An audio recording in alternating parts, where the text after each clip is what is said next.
E eles começaram a cair numa zona de conforto, porque, como eu disse ontem, a última coisa que a gente aceita nessa vida é morrer. Quando na realidade é a primeira realidade para a qual nós somos convidados. Jesus diz que se eu não aceitar morrer, eu não preciso nem tentar começar. Até a ideia de batismo, em Paulo, por exemplo, para a gente não ir a Pedro, mas em Paulo, a ideia de batismo, que você lá lê em Romanos, no capítulo 6, por exemplo, é ser sepultado com Cristo Jesus. É morrer, ser sepultado, para depois ser ressuscitado em Cristo Jesus. Tudo isso como analogia, como figuração. Mas esse era o Espírito, que estava ali presente como simbolização, mas não em plenitude de compreensão na cabeça de todos eles. E aí, a última coisa que a gente quer é desistir do privilégio de sacerdotes dizendo: oh, bem-vindo, Senhor Apóstolo Pedro, bem-vindo, irmão Tiago, fala-me sobre o Mestre.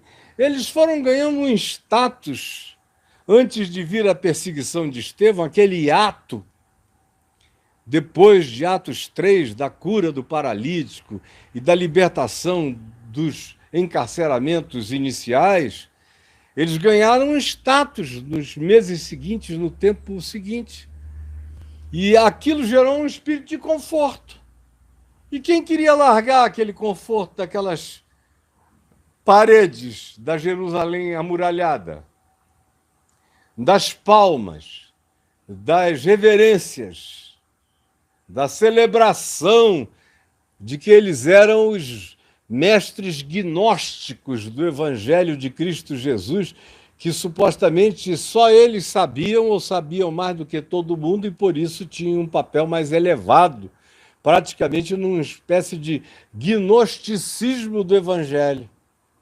E aí gera um conforto, uma acomodação. Ninguém quer mais morrer dessa hora em diante, ninguém quer mais se entregar. E aí não começa nunca nada. Vira religião, vira panelão, vira sal no saleiro, viramos nós para nós mesmos, viramos igreja do ponto de vista de como vocês a interpretam hoje, que é um lugar.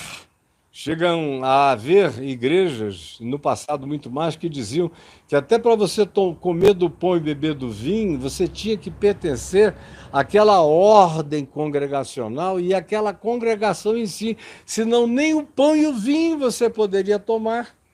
Eu ainda participei demais desse tipo de proibição patética, porque a igreja não conseguia se estender nem para além da congregação local e imediata.